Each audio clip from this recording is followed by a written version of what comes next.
I am the spoiled son child and the run child. My biological mother used the sperm child bag that the boss discarded to get pregnant and gave birth to me alone. 3 years later, she ran to the boss's engagement ceremony with me and made me recognize him as my father, saying, "A child shouldn't be without a father." I knelt down in front of everyone, tears streaming down my face. "Please, someone kind, take me to the orphanage." Transferred into child for these 3 years, I haven't even had a full meal. The boss was furious and wanted to kick me and my biological mother out. His girlfriend, the white flower, picked me up from the ground and forced to adopt me. She carelessly said to my biological mother, "I like your daughter. She's mine from now on." Later, I was sitting comfortably on the boss's villa watching yellow sponges, when my biological mother suddenly appeared. "Mom is taking you away. You must be suffering here." I was completely bewildered, shouting at the top of my lungs, "Help!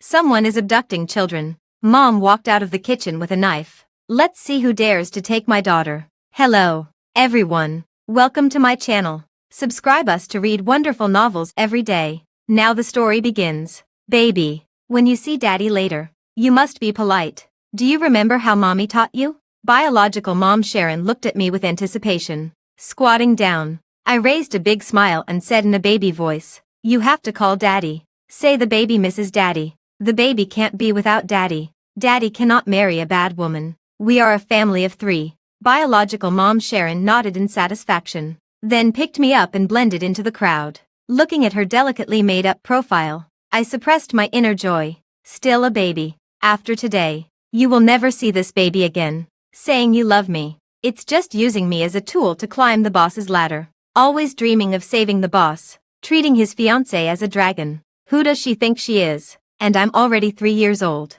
Not even giving me a name. Not putting me on the household register. Not even getting a full meal. Following this mother-in-law for much longer, I'll definitely be ruined." Sharon led me left and right, dodging through the crowd, breaking into the engagement ceremony. She suddenly cried out, "I oppose this." The warm and cozy atmosphere of the scene was instantly shattered. Calvin looked at her coldly, his eyes filled with disgust, and said without hesitation, "Security, take this person away." The security personnel nearby immediately stepped forward, and I tried to struggle out of Sharon's arms in the chaos. Sharon kept tightening her arm and shouted, "Calvin, you can't do this to me. The baby is your daughter. We are a family of 3. You can't marry this woman. The baby is too young to be without a father." As she finished speaking, the scene immediately became noisy, with people whispering and discussing, as if trying to assess the truth of her words. The woman in the center of the flower field finally moved. As the main character of today's engagement ceremony,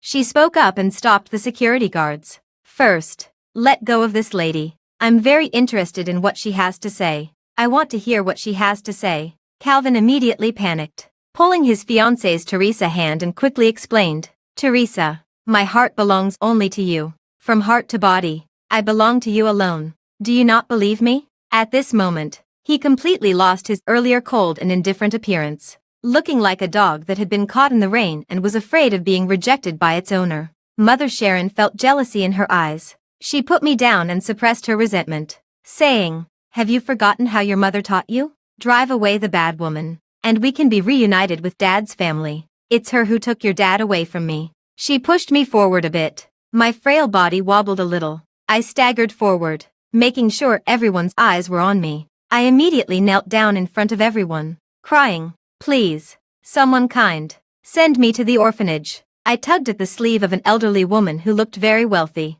not caring who she was, and cried uncontrollably. I carefully pulled up my sleeve in front of the elderly person. What caught my eye was not the plump lotus root segments, but the emaciated arms from hunger. The arms were bruised and swollen, clearly having suffered abuse. Tears in my eyes fell down one by one, forming a line. I have really had enough of this kind of life. For 3 years as a child, I couldn't even have a full meal. When I was 2 years old, I was so dizzy from hunger that I begged a mouthful of rice porridge from the neighbor, and my biological mother just threw it away. She said, "Baby, we have hands and feet. We must be self-reliant and cannot rely on the charity of others." But she did give me food. She started hitting me as soon as I was born, pricking me with a thin needle so that it wouldn't leave a mark. She was confused and overwhelmed, and whenever something went wrong or she was bullied outside, She vented all her frustrations on me, muttering, "If it wasn't for you, I wouldn't have left my home and couldn't return to my family. It's all your fault. If you keep crying, I'll suffocate you." She certainly wouldn't suffocate me. I am her ladder to heaven. She would only remove the pillow when I'm about to suffocate. She keeps telling me about her meeting with the boss. The boss's ambiguous gaze and the expression that hesitates to speak all show his affection for her. But this affection had not yet fully blossomed, and the two of them had not yet broken through that barrier when the woman she called, that damn woman, interfered. The boss was forced to let her resign, and she could see that he was reluctant. She decided to save him, to have a child for him, for the child who was born. She felt a mix of jealousy and hatred, because I have a blood relationship with the boss. This bond cannot be severed, and it is a connection she can't even obtain even if she wished for it. So she hurts me again and again. I am her pawn, and also her rival, the thorn in her side. She looked at me crying and wailing, her face showing a satisfied expression. "Remember, from now on, your dad only loves me."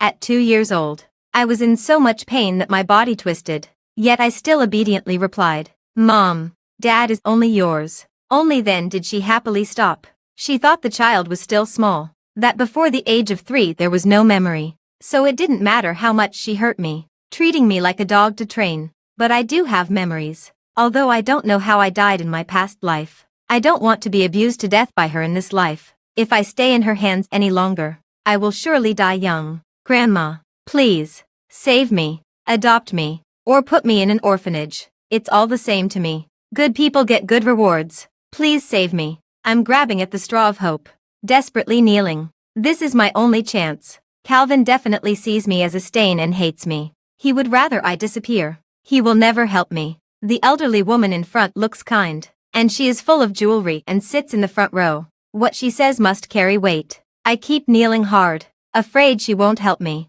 If I fall back Sharon's hands, I definitely won't survive. I have begged for help in the past 3 years, but no one takes a child's words seriously. Each time I asked for help, it only brought more violent storms, repeated abuse. I feel like I'm about to be swallowed by darkness. I even don't understand why the time travel god sent me here. I don't want to die. I want to live, as long as I'm alive. Even scavenging trash is fine. Suddenly, I was lifted into the air and fell into a warm and soft embrace. I looked back with tears in my eyes, surprised, at the person who had lifted me up. It was the fiancé of the boss, Teresa. Isn't she the person I hate the most in the world? I was a stain on her fiancé, and my own mother had ruined her engagement ceremony, trying to use me to interfere. Why did she pick me up? I was covered in dirt and tears, while she was wearing a white wedding dress, beautiful like an angel. Teresa wiped the tears from my face and softly comforted me. "Be good. Don't be afraid. I'm here. No one can hurt you." She hugged me tightly. I was stunned, holding her neck with my hand, not immediately realizing what was happening. It's different from what I imagined. "Let go of the baby. This is my child. You bitch. You stole Calvin, and now you want to take my child." Sharon lunged forward with claws out. Teresa suddenly turned around, expressionless, and kicked Sharon away. I was shocked and speechless. Nice kick. I was kicked much worse than this, with a huge bruise that took a long time to fade. Sharon was immediately restrained by security. Calvin rushed to Teresa's front to protect her, and warned Sharon with words. "Have you gone crazy enough yet? You've never been normal, always thinking about strange things, and now you even dare to disrupt my engagement ceremony." Sharon looked at Calvin with deep affection, and softly said, "Calvin, I'm here. Don't be afraid. I know you're forced." Calvin became even angrier upon hearing this. He tightened his lips, and the warmth in his eyes gradually faded, as if looking at a dead person. Teresa pushed Calvin aside and directly walked up to Sharon. She grabbed Sharon's chin, stared at her face twisted with anger, and said carelessly, "I like your daughter. She will be mine from now on." Sharon was flustered and tried desperately to break free from the security guards. "No way. My baby is mine. She only has me as her mother. You can forget about that, baby." Upon hearing Sharon's call, I immediately tucked my head into Teresa's arms. Such a cruel mother. Who would want her? I only have one life. Once it's gone, it's gone. Teresa saw my action, laughed, and her chest slightly trembled and rose. She hugged me tightly, even rubbed her cheek against mine. "I will be good to you." She then got up and walked toward the center of the flower field. After a slight pause, she left a message. "You're here, so you're a guest. Welcome to witness my engagement ceremony with Calvin."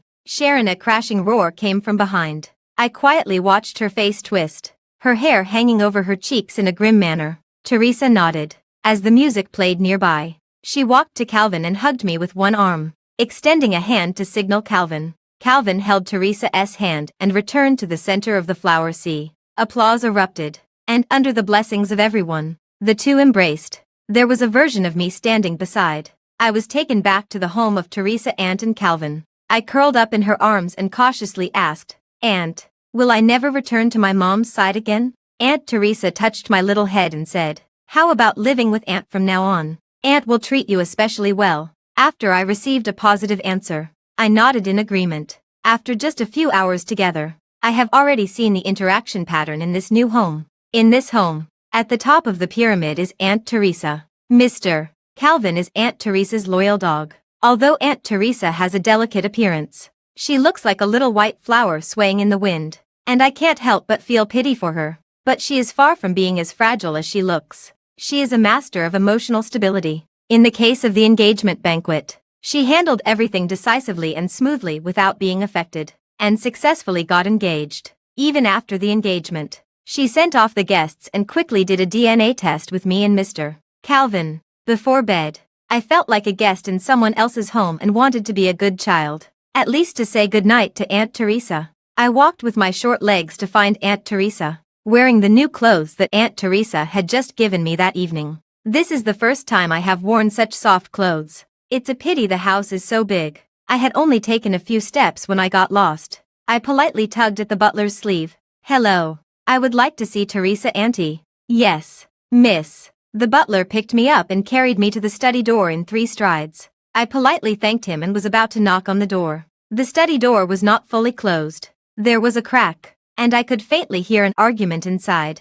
They were talking about me. "Calvin, what do you mean? You don't want to take care of this child anymore?" Teresa Auntie's angry questioning voice came through the door crack into my ears. Calvin said as if trying to comfort her, "Teresa, that's not what I meant. Look at her real mother Sharon. She actually stole a condom years ago and gave birth to her. Now she's come knocking, clearly with ulterior motives. That woman is a lunatic. Although the child is still young, placing her between us is like a ticking time bomb. As long as she is here, Sharon will have an excuse to insert herself into our lives." He looked at Teresa Auntie, his lips pressed tight, showing no sign of retreat. "I will not allow our relationship to have any threats. I can send her away a bit further and arrange for someone to take care of her. If you really can't bear to part with her, we can listen to Darcy's opinion and send her to stay with her grandmother. Darcy was raised entirely by her grandmother and is doing well now. If you want to see her, we can go anytime, but you can never raise her yourself.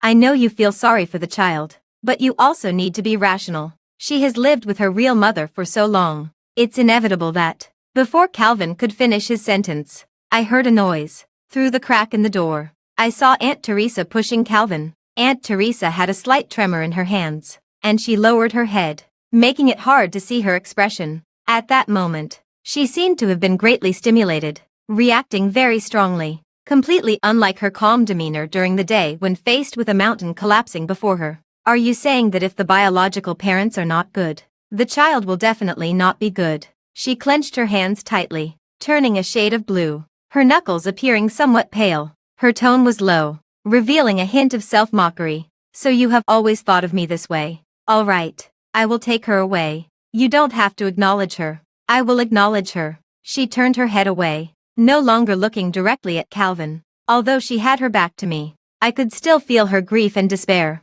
She seemed to be wrapped in a thick black fog, sinking deeper and deeper. Calvin reached out and hugged Aunt Teresa into his arms. The calm surface was instantly shattered, filled with regret. "I'm sorry, Teresa. It's all my fault. It was my careless words. I never thought this way. In my eyes, you are my life. I won't mention it again. We will raise her and not send her away." Aunt Teresa choked up and said, "She is so small, yet her body is covered in countless wounds. You know very well what I have been through, and what she has gone through." Aunt Teresa's tears fell, hitting the carpet. "You say Darcy, but do you really understand? I looked down at the bare pajamas I was wearing, which were soft and comfortable, but not mine. I have a good memory, and I walked back to my room alone along the way I came from, rummaging through the laundry basket to find my own dirty clothes to put on. I once again took small steps back to the study door and knocked it open. Teresa Auntie. Mr. Calvin, don't fight because of me. I smiled brightly. Just send me to the orphanage. I can take care of myself. It would be much better than being abused by my biological mother. Teresa Auntie suddenly froze, then rushed over to hug me. She held me tightly, her body trembling, but she forced her voice to stay steady. Calvin, I don't need you to take care of the child. I can take care of her by myself. Tears streamed down her face, soaking the carpet, but she tried to stay composed and couldn't control her tears. You know very well that when I see her, I think of myself. She's still so young. She doesn't understand anything. Do you want her to go through my past again? Her voice trembled, as if she recalled some dark experience. After a long time, she calmed down. Forget it. Let's leave it at that. Maybe I shouldn't have told you back then. You will never understand. It was my wishful thinking. She wiped the tears from her face, picked me up, and turned to leave. Calvin immediately panicked, not knowing what to say in a moment of urgency, and directly slid to his knees. Teresa, I'm sorry. All the mistakes are mine. If you want to raise them, go ahead. We can raise 10 of them. He was pulling Teresa Aunt's clothes pitifully. A child cannot be without a father. I was so scared that I was dumbfounded. I just wanted the two of them to reconcile. But how did it end up falling apart? Please don't break up because of me. I'm just a child. I can't bear such a heavy sin. They are beautiful and kind-hearted. Don't let me and my biological mother, these two monsters, ruin it. Teresa Aunt. Mr. Calvin knows he was wrong. I quietly pleaded for Calvin. Calvin said in a gentle tone, what do you mean by Mr. Calvin? It's too distant. Good child. Call me Dad. Quick, comfort your aunt. Our family of 3 just reunited today. We can't let it fall apart. In Mr. Calvin's expectant gaze, I called out, Dad. Mr. Calvin immediately recognized me. Oh, what a good daughter. He then pointed to Teresa Aunt, signaling me. I gently kissed Teresa Aunt's cheek. Her cold expression was like spring water thawing, bringing everything back to life. Teresa Aunt, can we stay with Dad? Teresa Aunt did not respond, burying her head in my neck. After a long while, she softly said, okay, we will be together. The freshly baked Dad took me from Teresa Aunt's arms. Teresa, I'll take her to bed first. The child is still young. She needs to rest early. I obediently said goodnight to Teresa Auntie. Auntie, good night. I waved my little hand. Teresa Auntie also smiled and said, good night. On the way, I hugged Dad's neck and whispered in his ear, Mr. Calvin, please take me to the orphanage. I mean it. Calvin immediately begged. Ancestor, I beg you not to mention this anymore. I just finished atoning for my sins, and you bring it up again. Are you trying to kill me? I looked at his exaggerated reaction and emphasized again, afraid he might think I wasn't sincere. I really don't mind. I don't want to ruin your relationship with Teresa Auntie. You are both very nice people. Although Calvin wants to send me away, it's also human nature. Who would like a child suddenly appearing at their engagement ceremony? He was also kind enough to say he would find someone to take care of me, and I was already very content. Teresa Auntie is also kind and warm, but I cannot squander her goodwill. Calvin suddenly softened, and casually said, you're still a 3-year-old child. Your biggest worries should be what cartoon to watch, what snacks to eat, and who your best friend is. Adult matters don't need you to think too much. Just obey and be good. He put me into the bed, and continued, from now on, I'll be your father. Teresa will be your mother. Do you remember? I nodded, hugging the teddy bear he gave me. He looked at his masterpiece with satisfaction. Good boy. Go to sleep early. I'm going to give you a name. Looking at the dim mushroom-shaped night light by the bed, I was so tired that I quickly fell into a deep sleep. No Sharon, no sharp needles, no beating, and no need to worry about being hungry. Such a life is really good. The next day, I hadn't even slept to the point where the sun was shining on my back when I was pulled out of the bed. Wendy, wake up. There's something important to do today. Dad patted my back, trying to make me stop being so dazed. Wendy, who is that? Dad saw that I was still asleep, so he pinched my cheek again. Wendy, why are you so sleepy? Like a pig. It seemed like it was calling me. I looked at the child with messy hair in the mirror and laughed. Hello. You now have a name. Your name is Wendy. I happily finished washing up and put on a new dress. In the 3rd year of being a child, I got a name. And I had a connection with this world. I kept repeating. The wildfires can't burn everything out. The spring breeze brings new life. Dad laughed and said, you know this too. Only then did I realize. How old was I when I died in my last life? Before I could sort through the memories in my head, I was taken to register my household. So fast. As for my biological mother, it is said she destroyed a lot of things and has to pay a huge sum of money. This is not important. I would rather she stay far away from me. I was happily hugged by Aunt Teresa. She seemed to think I was perfect in every way, even though I was skinny, with hardly any flesh on my cheeks. And I couldn't compare to the kids next door. But in Aunt Teresa's eyes, I was the cutest child in the world. She looked at me with loving eyes, hugging me, unable to kiss me enough. Our Wendy is truly a gift from heaven. How can she be so cute? Dad watched from the side with some jealousy, casually saying, Teresa, Darcy said that children her age should go to kindergarten. The one next door at Old House is quite good. That kindergarten Darcy is also involved. And after going there, she can also take care of Wendy. Aunt Teresa immediately put me down. And I stared blankly as she took the booklet from Dad's hands. Darcy is Dad's younger brother, and it is said that he was raised by great-grandma. At that time, it was also he who suggested putting me with great-grandma. But great-grandma seems to be getting old and in poor health, and now she is always accompanied and taken care of by him. I was captivated by his temperament when we first met. He looks gentle and warm, and when he smiles, it feels like a spring breeze brushing against my face. He handed me a wooden carving he made himself as a gift. Hello, Wendy. I am your uncle. While the adults were chatting, I pretended to be a 3 or 4-year-old playing with toys. But in reality, I was quietly eavesdropping. Darcy, this little uncle, opened his mouth with a bombshell. Big brother, I am just like this child. A love child. I can empathize with her situation. His next sentence really hit me hard. You and Teresa are busy with work. And the child is still small. You don't have that much time and energy, so there will definitely be places that can't be taken care of on both sides. Why not leave Wendy with me and Grandma? And you can come to see the child on weekends. Teresa Auntie refused without a second thought. Uncle had no choice but to stop this topic and talk about great-grandma's health instead. At this moment, Teresa Auntie was listening. She thought I should be like other kids and carry my little backpack every day. The sun is shining. I carry my little backpack.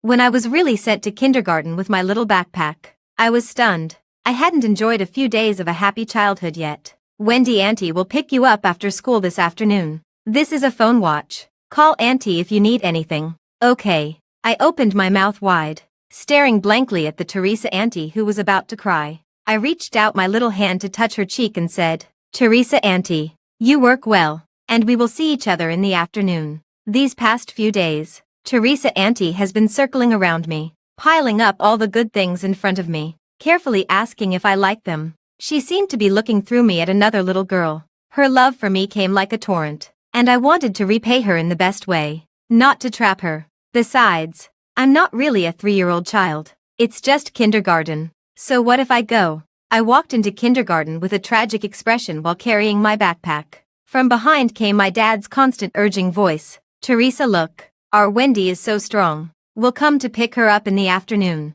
And we still have a meeting with Manager Jack later. We should go.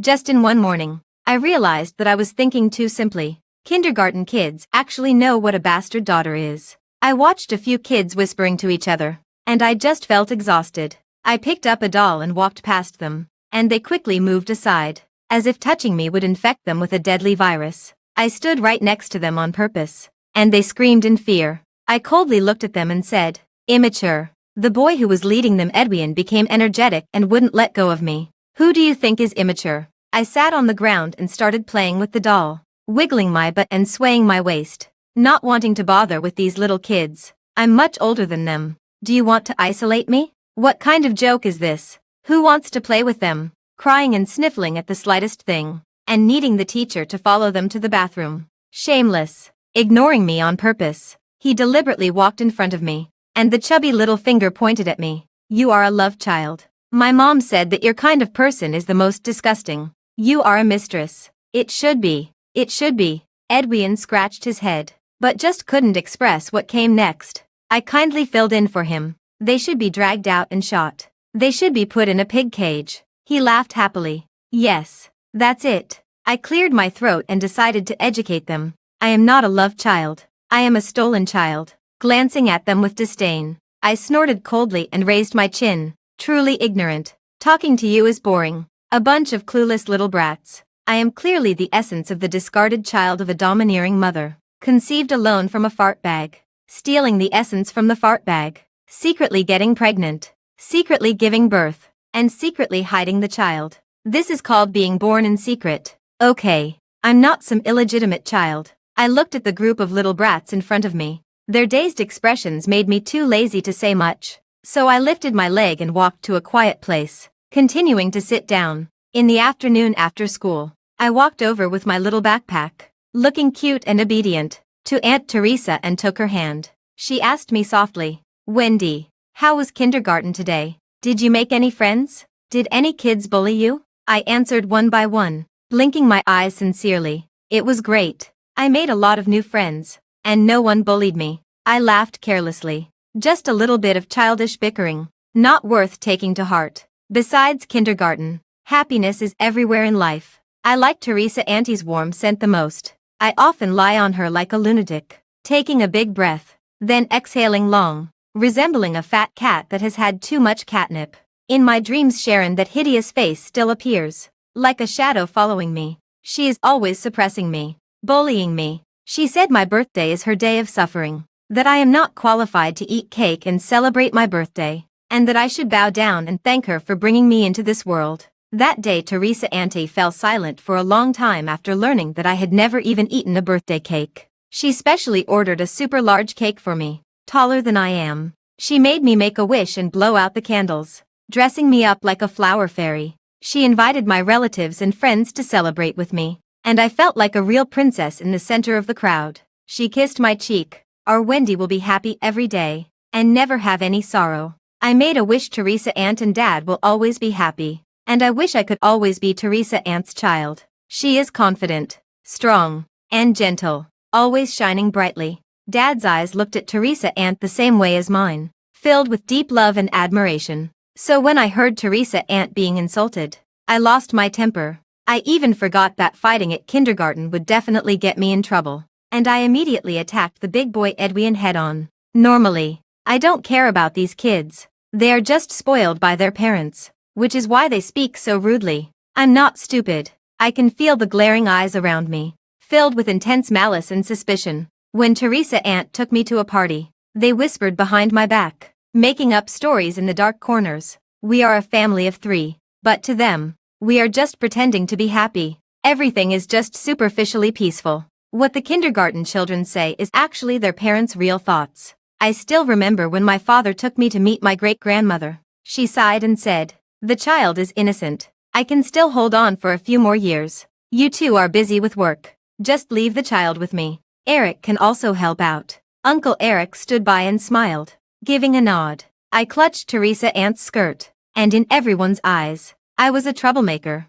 So my great-grandmother wanted to take me in, to prevent me from being a burden between my father and Teresa Aunt. Teresa Aunt picked me up and proudly held me in front of my great-grandmother. "Grandma, hold. Wendy, look. She's now healthy and plump. Her belly is round. Isn't she completely different from the first time we met? Now, I have become a pure, solid little ball, round and chubby." Teresa Auntie patted my little crayon butt and said, "Wendy, show great-grandma the Tang poem you just learned." I raised my head and looked at the kind old lady in front of me. When I first met her and asked for help, I knew we were destined to meet. I obediently began to recite the poem, "Goose, goose, goose," with a curved neck singing to the sky. After finishing one poem, Dad picked me up from great-grandma's lap and said, "Don't crush your great-grandma." Great-grandma had a smile on her face, and her silver hair made her look even more loving. Until we left, great-grandma did not mention anything about raising me again. At that moment, I quietly sat in a corner playing with sand. Edwin came right up to me, his eyes filled with provocative malice. He was making silly faces and laughing. "Wendy, you're a bastard." I didn't take it to heart and continued to build my castle. I had heard that kind of talk so much that my ears were about to get calloused. He escalated his efforts, trying to make me cry. Your parents don't want you anymore because they had younger siblings. You're just an illegitimate child. It was completely harmless. And since he didn't cry over having an illegitimate brother, why should I? He was furious and, seeing that I didn't react, directly kicked over my sandcastle and maliciously stepped on it a few times. I clapped my hands and got up, ready to find a quieter place to play. Teresa, big brute. Big fool. The big brute also raises little brutes. I stopped in my tracks, turned around, and coldly looked at the child in front of me who was making a face. He was only 4 or 5 years old. He saw my expression and laughed proudly, as if he had stepped on my sore spot, and continued to shout loudly, Teresa, big brute. The big brute also raises little brutes. I suddenly lunged forward. He is a child, and so am I. I am even younger than him. Having lived again, why should I let him have his way? What's the point of holding back? He just deserves a beating. I picked up the sand beside me that he had stepped on and smeared it on his face. You fat bastard. Spewing nonsense. Your dad is keeping a mistress and doesn't want your mom. Your mom is just trash. Even throwing her into the incinerator would smell bad. I was riding on him, and he was like a turtle that couldn't turn over. Suddenly, I was lifted up and thrown aside. My palm scraped against the ground, drawing blood. Wendy, what are you doing? What did the teacher teach you? To bully other little kids. Looking at Teacher Wang's indignant expression, I didn't want to give her a single glance. She has had a problem with me for more than a day or two. I once heard her gossiping with other teachers behind my back. These rich people, their illegitimate daughters can even be sent here to study. That woman is really amazing. If it were me, I definitely couldn't stand it. At first, I tried to communicate with her, thinking she was a good teacher who would be fair. After all, my uncle said he would have someone take care of me. Teacher, Edwin bullied me. Can you do something about it? She watched the scene like a spectator and asked, how did he bully you? I repeated Edwin's words. She replied carelessly, that's not the truth. Kids should tell the truth. You're an illegitimate child. Your birth is wrong. How can you blame others for saying so? Her malice was obvious, even without trying to hide it. Someone next to her tried to say to her, you shouldn't go too far. Her father is Calvin. And what if old, he asks? She ignored them and continued to admire her newly done nails. What's there to be afraid of? Don't you know my brother is the principal? He gets along really well with old he. Even if she complains, who would believe her? Children at this age are the best at lying. I am educating her in advance for her family, helping her recognize her own identity. Children like this are fundamentally rotten. At this moment Edwin's face was covered in sand, mixed with mucus and tears, looking utterly miserable. Teacher Wang sternly scolded me for being biased. You stand here in punishment. And I want to ask your parents how they taught you. You don't even look like a girl at all. I smiled sweetly. That's perfect. I also want to tell my parents about your discrimination against me, always calling me a love child. Teacher Wang looked at me with anger, snatched my phone watch, and directly contacted my uncle. The voice was affected. The throat squeezed out a distance of 10,000 miles. I was taken into the office for punishment, and the abrasions on my hands sent waves of pain. After a while, there was a knock on the door. Sorry, teacher. I'm Wendy's mother. It's my fault. Don't be angry. I'll take her back and let her reflect on her behavior. It's Sharon. She came up to me, didn't ask anything, and directly apologized, pulling my arm to leave. Teacher Wang didn't even lift his eyes to look at her. Sharon, that woman who gave birth to Wendy, is it? I know. It's really a case of the upper beam not being straight, so the lower beam is crooked. Since you're her real mother, take her away then. I immediately realized something was wrong. It was supposed to be a call to Uncle Eric. But why is it Sharon here? I shouted loudly, struggling to get free from Sharon's grip. If you let her take me away, Teresa Auntie won't let you off. Teacher Wang frowned. What's wrong with letting your real mother take you away? I tried to keep struggling, but Sharon covered my mouth and dragged me out. I was only a few years old, so naturally I didn't have her strength. She dragged me to the corner and covered my mouth with a cloth, and I immediately lost my strength, collapsing weakly. I thought I had escaped her, but she was like a ghost, always able to infiltrate my life, as if she had some kind of cheat. I even suspected that an unnamed force was helping her achieve her goals. Otherwise, how could I explain how easily she broke through layers of security to crash the engagement scene? and now she had taken me down in the kindergarten. Mom is the person who loves you the most in the world. Mom won't hurt you. Everything is for your own good. Just sleep and you'll be fine. Clearly, she hurt me the most, but I had completely lost the ability to resist. My hands hanging down as she held me in her arms and walked outside. She had a clear path all the way, taking me away from the kindergarten. My vision gradually blurred, and I finally lost consciousness completely. When I woke up again, the small wounds on my palm had all been treated. Wendy, you're awake. Does your head still hurt? My eyelids felt heavy, and I struggled to open my eyes to look at my little uncle in front of me. My voice was a bit hoarse. Little uncle, what are you doing here? He was wearing a light-colored shirt, with a gentle smile on his face. I received a call from Teacher Wang to pick you up from kindergarten and found out you had been taken away. I held back my discomfort and tried to complain. It was Teacher Wang who Sharon took me away. I disagreed, but she ignored me. She is not a good teacher. My little uncle picked up a towel nearby and wiped the sweat off my face. It was little uncle's fault for asking her to take care of Wendy. Who knew she was a bad person, making Wendy suffer? Now the bad person has been driven away by little uncle, and when Wendy goes back to school, she won't see her again. I nodded. This matter couldn't be entirely blamed on little uncle. After all, one can't read another's heart. But I was still confused about Sharon. Her sudden appearance and disappearance were quite puzzling. So where did Sharon go? Uncle Eric said casually. She ran away as soon as she saw me, and said she was wrong. She won't appear in your life anymore. You can rest assured. I hadn't even had a chance to ask for some details when Uncle Eric suddenly made a pinky promise gesture, and said meaningfully, Wendy, let's keep today's matter as our little secret. Okay, your father and his colleagues are very busy with work, and they are still on a business trip out of town now. Grandma is also not feeling well and has been hospitalized recently. If we tell them about this, they will surely get worried and angry, and maybe something will happen on the way back. You are already a little adult, right? A little adult can make decisions on their own. He looked at me expectantly. I nodded along with his words. Yes, Wendy is already an adult. He was very satisfied with my performance and continued to say, I know. Wendy is a responsible child. She didn't tell the family about being bullied at kindergarten, and she was very strong. I think Wendy definitely doesn't want to trouble the family. Right. I continued to nod. He straightened his face, and his tone became serious. But Uncle also needs to criticize Wendy for fighting. It's not right. Adults don't like children who fight, and disobedient children will be disliked by adults. Especially Wendy, who, like Uncle, is a love child, and is more likely to be disliked by others. So, let's treat today's incident as our little secret, and not tell anyone. Okay, Uncle will keep Wendy's secret. He coaxed me into agreeing with him. I showed a big smile on my face, covered my mouth with my hand, and pretended to be surprised.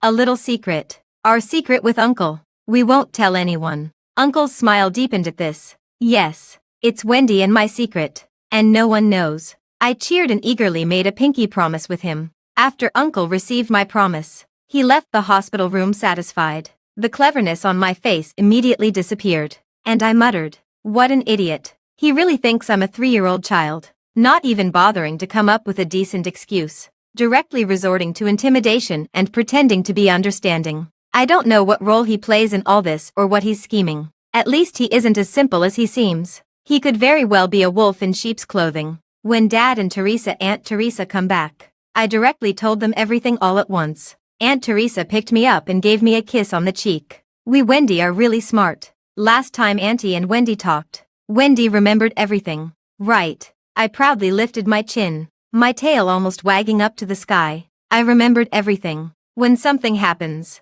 you must tell your parents. Anything that can't be told to your parents is just deceiving children. They combined my words with the evidence they had gathered and had already understood everything. This time they were officially on a business trip. But in reality, they also handled some other matters, such as reinvestigating the incident of Sharon surviving back then. After listening to me, Dad fell into a state of anxiety alone. Sharon is like a switch that intensifies his emotions. He paced back and forth in the living room like a trapped beast, frantic and exasperated. I knew long ago that this woman was abnormal, daydreaming that I liked her, and I don't even know who she is. What did I do wrong to be entangled by her? She keeps saying that I had feelings for her back then. and that I couldn't bear to see her hurt even a little. Clearly, she deliberately fell into my arms, and I reflexively helped her a bit, then immediately pushed her away. I really should have let her fall hard, to knock out those thoughts in her head. After you lost the pen you gave me, I searched for it for a long time,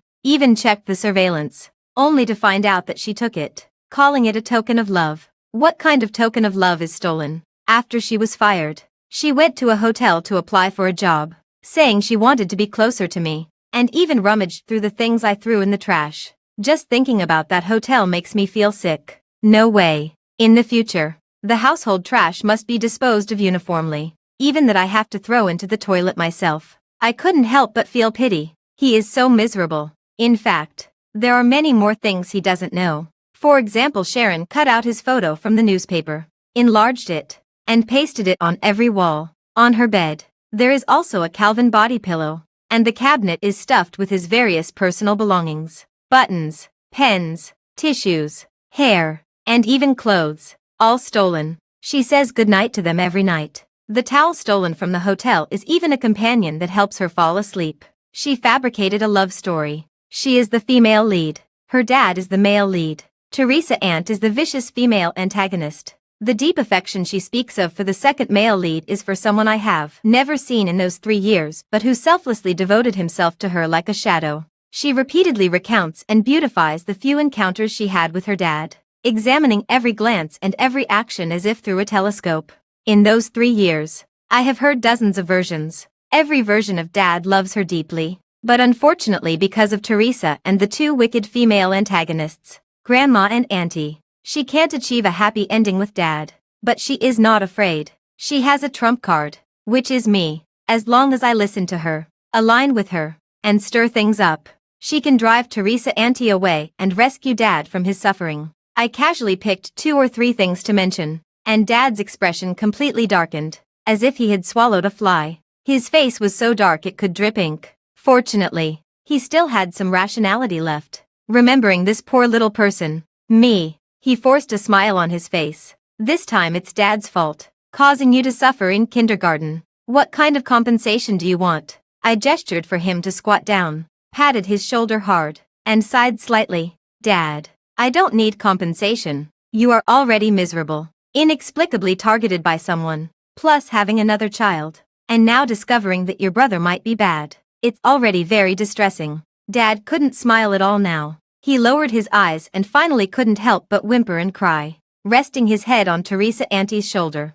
It's all my fault for being devoted, wealthy, and handsome. Aunt Teresa patted his head lightly. I know you've been wronged. Upon hearing this, he cried even louder. I've never cried like this before. It's so embarrassing. Aunt Teresa seemed to be very affected by this, speaking gently and comforting him, making me want to cry as well. We can't act recklessly now, or we'll scare them off. Once we have all the evidence, I'll make it right for you. Okay. He hesitantly nodded, curling up in Aunt Teresa's arms, not wanting to look directly. Since I was bullied, I can now legitimately stay home and rest, not having to worry about anything, because my dad is already fighting in front of me. I was lounging in the villa with my feet up, watching the yellow sponge, and was laughing heartily at Squidward. He's really too stupid. Look at how angry Squidward has become. My mom suddenly appeared, wearing the clothes of the housekeeper, and grabbed my hand. Mom is taking you away. You must be suffering here. Look at how she has raised you. So thin. Looking at the flesh on my cheeks and my round belly, my biological mom Sharon swallowed the words that followed. I've been raised so well. It's 1,000 times better than being with her. Without saying a word, she grabbed me and wanted to leave. I was confused and shouted at the top of my lungs. Help! Someone is abducting a child. I had just started living a good life, and I even called Teresa Auntie Mom. How could I let her ruin it? She covered my mouth with one hand, and I struggled to pry it open. Biting down hard, she cried out in pain and forcefully pushed me away, and I curled up and rolled onto the ground. Just at that moment, Teresa Mom came out of the kitchen with a knife, her face covered in white flour. I want to see who dares to take my daughter. I didn't care about hitting my head, and immediately ran towards Teresa Mom, peeing in fear. The whole person hid behind her and pointed Sharon and complained. She wants to take me away. Mom looked at Sharon and sarcastically said, You can even sneak in here. Did your devoted pursuer come to your aid again? You really are something. Pretending to be a cleaner to steal before, and now pretending to be an auntie. The housekeeper arrived immediately and said, "I'm sorry. It's my fault." Mom said casually, "Call the police. I let you go before because I wanted to use you as bait. But now you're of no use. So I'll just lock you up to keep things quiet." Sharon immediately became anxious. "Why me? I'm here to see my own daughter. Which law prohibits a mother from seeing her child? Baby is my child. You can't take her away from me. Also, no one is helping me. It's the heavens looking down on me, seeing your evil act of stealing someone else's child." Mom protected me behind her and shook her head, sneering. "You're being sold and still counting the money. Your brain is useless. You should donate it instead. Darcy really has you running around in circles. I don't know what kind of nonsense he fed you. Or maybe you were just crazy from the start." At this point, he should have already received the news and realized he's in trouble. Yet he still has the nerve to send you here to bother me. "I can't be bothered to waste my breath with you." Sharon was quickly controlled, and she helplessly shouted from the side. In Mom's eyes, Sharon is just a visible puppet, while the real mastermind has always been hiding behind her. Mom calmly returned to the kitchen and put the freshly baked cookies into the oven. With the rich aroma of milk wafting through the air, the cookies came out of the oven. Mom took off her apron and said gently, "Mom is going to handle some things. You finish the cookies and Mom will be back." I immediately put down the cookie in my hand. How could I miss out on the thrilling scene of revealing the true identity of the boss behind the scenes? I hugged Mom's thigh and said sweetly, "Wendy can't be without Mom. I want to be with Mom." I rubbed against Mom, and in the end, she helplessly picked me up from the ground. All right. We drove directly into the old house, although I had expected it. Seeing my uncle's sneer on his lips still left me in a daze, as if he were a different person from when I first met him. "You came so quickly. The tea isn't even ready yet." My uncle continued to brew tea in a leisurely manner, as if ignoring the tense situation. He poured himself a cup and sighed deeply. "Sharon is too weak. I gave her such good conditions. It's really a pity." Dad suppressed his anger, unable to stand my uncle's calm demeanor, and swung his hand to knock over my uncle's teacup. "I won't say anything about this trick you played on me, but Grandma treated you so well. She raised you herself. How could you betray her?" My uncle lowered his head, a cold smile on his lips, and completely discarded his gentle mask. "Good. That old woman treated me so well." He kicked over the table in front of him, his eyes bloodshot, jealousy drowning him completely. Mom hugged me and moved aside.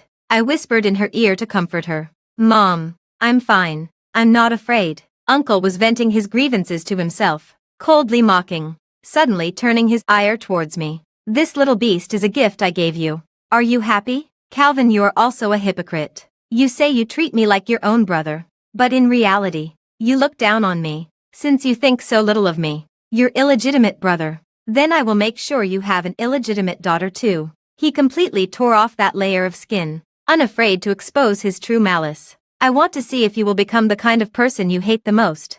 Aren't you the one who despises cheating fathers? Well, now you are one. Looking at this child, doesn't it feel like a thorn in your throat every day?" He was like a venomous snake that had been lurking in the shadows for a long time, now ready to strike with a deadly blow. Dad looked at Uncle's paranoid demeanor and said seriously, "People are different. I am not like him. I will be a good husband and a good father." Uncle seemed to have heard something funny, laughing uncontrollably. "What are you pretending for? If it weren't for Teresa, you would have abandoned this child long ago. This child is your stain, one you can never wash away in this lifetime. But I'm also curious, what's so special about you that so many women like you? Even Sharon, such a woman, only has eyes for you. And she keeps giving me a good person card. She doesn't even consider whether she's worthy or not." He seemed to have worn a mask for too long, and now at the end of the road, he just wants to let out his true self from his body, not even wanting to pretend a bit. Being black and shiny is his true color.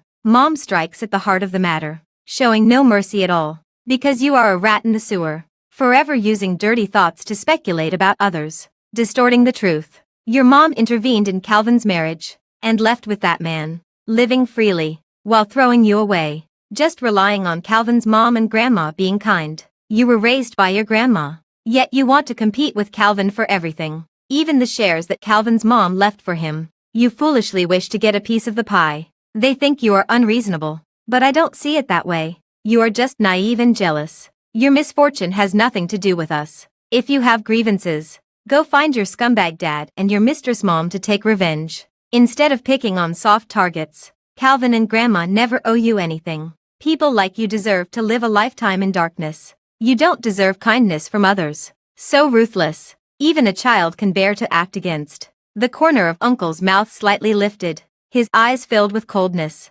Teresa, how good can you be? You, a little beggar who crawled up from the bottom, don't even know who your parents are. Yet you flaunt yourself here. If it weren't for Calvin this fool being blind and liking you, do you think you could have today? Dad said solemnly. You are wrong. Even if Teresa had not met me, she would still have her own world. The current situation is my fault. I brought her a lot of trouble, getting involved in this mess. Mom took Dad's hand and said softly, don't say that. Now I have you, Grandma, and our Wendy. I feel very happy. Mom seemed to think of something, holding my little hand and shaking it towards Uncle. Darcy, I haven't thanked you yet. Thank you for bringing me Wendy. I really like it. Uncle's facial expression began to twist, gritting his teeth. Teresa, what are you pretending to be magnanimous? I don't believe any woman would not be jealous upon seeing her husband's illegitimate child. Stop pretending. I'm not Calvin, that love-struck fool. I won't fall for this. I shouted. You can't say that about my mom. You're judging her with a villain's mindset. Mom is a true gentleman, and you are a true villain. Uncle snorted lightly and mocked. You're just as stupid as your dad. You've been fooled by her. This woman is a femme fatale, devouring people without spitting out bones. I ignored his attempts to sow discord. All I know is that it was Mom who picked me up, fed me, gave me a name, and gave me a home. My mother is the best person in the world in my eyes. Some people say that gentlemen judge by actions, not by intentions. Even if my mother was the villain in the story, I would still be willing to give everything for her, even if it meant dying. My mother quickly covered my mouth and stopped me, saying, a child shouldn't speak without thinking. Spitting. I pushed my mother's hand away. Mom, don't take it to heart. I just want him to know that not everyone is like him. He doesn't have good parents. But I do. Thinking about the fact that I am still a product of his conspiracy, I couldn't help but make a noise and shook my head at him. He is truly making a mess of himself, bringing disgrace upon himself. He must be so envious he's about to go crazy. He didn't get anything, but I have everything. He wants me to replicate his life, using my existence to prove that Dad and Mom are also as despicable as him, that his experience is normal, and that everyone would treat an illegitimate child like that. Even if Dad and Mom didn't raise me, that would still be understandable. But they did raise me, and he was immediately greatly disturbed. After all, his real parents ran away together, leaving him, the product of their love, to the mistress. He was raised by his grandmother and longs for the same love and material benefits as I received from my father. How could that be? Did he get hit by a donkey's head? My grandfather's legacy would never go to him. He didn't dare to retaliate against the culprit, so he took it out on our whole family. I pointed at his head and looked at my dad with a tilted head. Dad, do you think he has something wrong with his head? How could he be so stupid? Unlike you at all. You're so tall, strong, handsome, and rich. Dad coughed lightly, adjusted his shirt collar, and showed a bit of pride.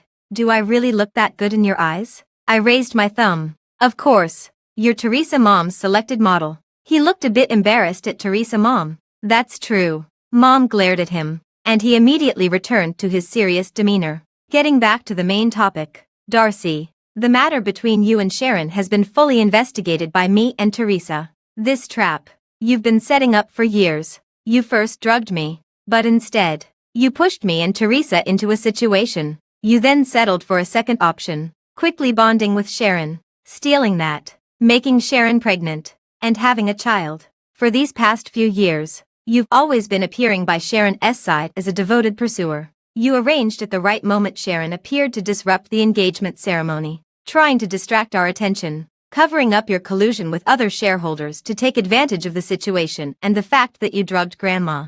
But you have a flaw in your meticulous plan. You have Sharon clear the levels, allowing her to pass without obstacles, which raises more suspicion and makes one ponder how Sharon managed all this, and whether there is another hand behind her. In the end, you were desperate and let Sharon sneak into the kindergarten to knock out Wendy and take her away. resulting in bystanders calling the police thinking Sharon was a human trafficker. I don't even know what to say to you anymore. I can't be bothered to talk to you anymore. Go repent in jail by yourself. As for Grandma, I will tell her that you and your parents are the same, running away with someone and roaming the world.